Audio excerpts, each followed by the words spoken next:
So did you guys see that NFL ad the other day? That was a doozy.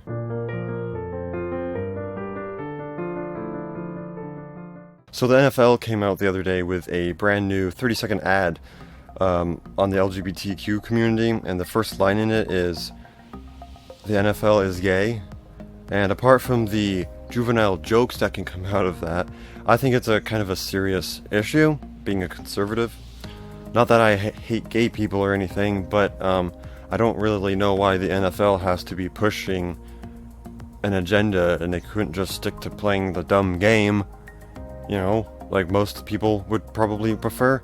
But anyway, so they came out with this dumb ad. It's really, really simple ad. It's just text. It's nothing more, and some music in the background, some cheering.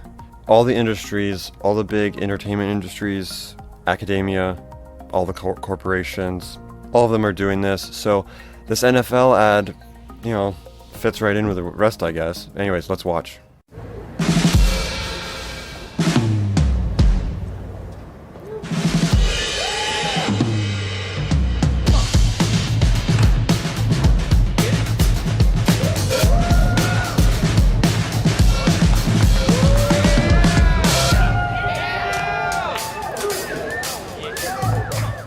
So in addition to this drivel, the NFL also came out with a tweet and said, "If you love this game, you are welcome here. Football is for all. Football is for everyone. The NFL stands by the LGBTQ plus community today and every day." My main question here is, why does the NFL feel the need to push this kind of, I don't know if propaganda would be the right term? It kind of feels like propaganda might be the right term, but I'm not sure. Anyways, why does the NFL feel the need to push this kind of ideology, I guess I'll say?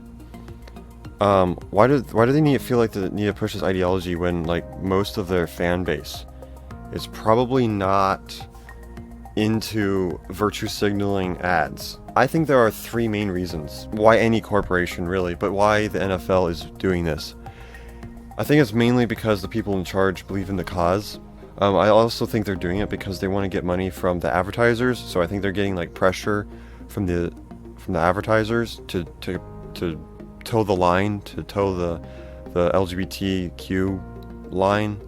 And then the last reason why is I think they are trying to be on the inside and survive the Great Reset, which is coming, and we all better be awake for it. Back to my first point, the people that in charge believe in it.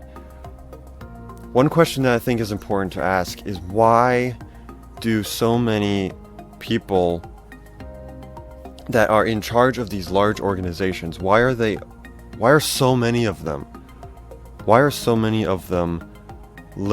really far left kind of people?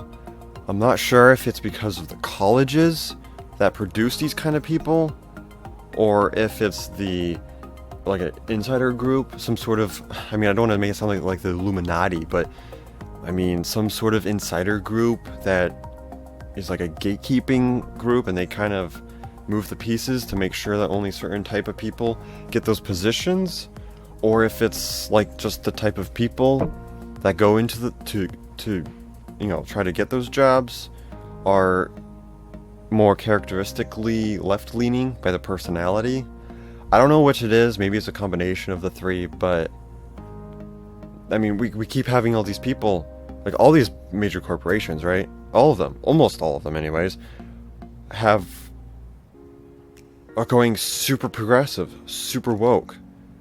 Maybe it's because they feel like, it might be also something about the job. It might be something about the position. The power kind of rots your mind away a bit, at least in the common sense department. Like, these are smart people. Like, you can't run the NFL or any of these other organizations and be dumb and be like an actual stupid person. Like, that's a lot of money and work to do and lots of pieces to keep track of. It's not a dumb man's job. That doesn't mean they have common sense. They might be part of the intellectual elite, if you will.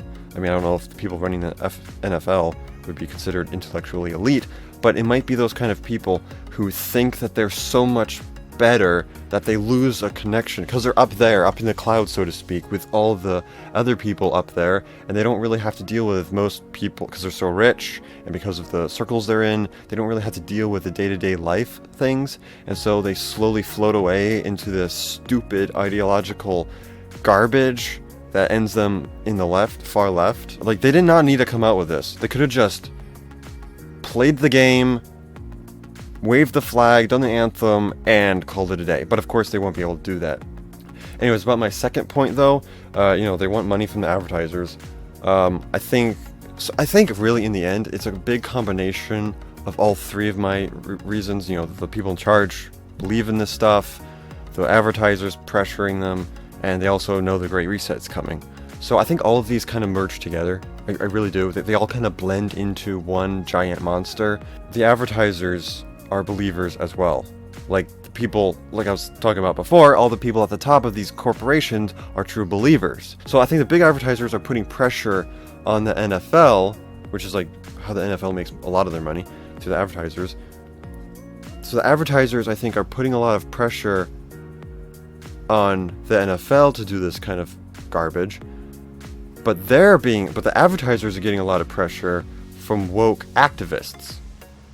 I don't know if it's only because they're getting woke activists putting pressure on them, but I think it's probably also because they also want to become part of the Great Reset and survive it. So it's just this circular thing. It's like the snake that eats itself, except they're just pushing each other further into the woke stuff because they're all trying to be part of the Great Reset, because I think the mother of reasons is they believe in and want to participate in, for the money, the Great Reset. I know I keep saying that, but I honestly think, it seems kind of conspiracy theory-ish, but I really do think that the Great Reset is a large reason why we keep getting all this garbage repeatedly. The people that are pushing the Great Reset, they want the LGBTQ stuff to be pushed, they want the climate change stuff to be pushed, they want the CRT stuff, all the race stuff to be pushed. And I think, because all those things are their ways of controlling everyone. But the one thing I think is really funny about the ad is that at the end, they say football is for everyone. Clearly, football is not for everyone. Football is for everyone, except all those red-blooded Americans who are hardworking and don't like you pushing the LGBTQ stuff. Like, football is not for everyone that just wants to live and let live and be left alone and not have you continuously pushing an agenda down their throat, or some sort of approximation of that. If you really wanted NFL, if you really wanted to be for everyone, the best way would have been just to keep your politics to yourself and to just play football. Do football. Do minimal amount of patriotism, like the anthem and flag. Show a little respect. And that's it. You don't have to say anything else. Just treat everyone with decency and you're good. So anyways, that's going to wrap it up for this video. If you liked what you saw, please leave a comment below, subscribe, leave a thumb up thing, all that good YouTube stuff.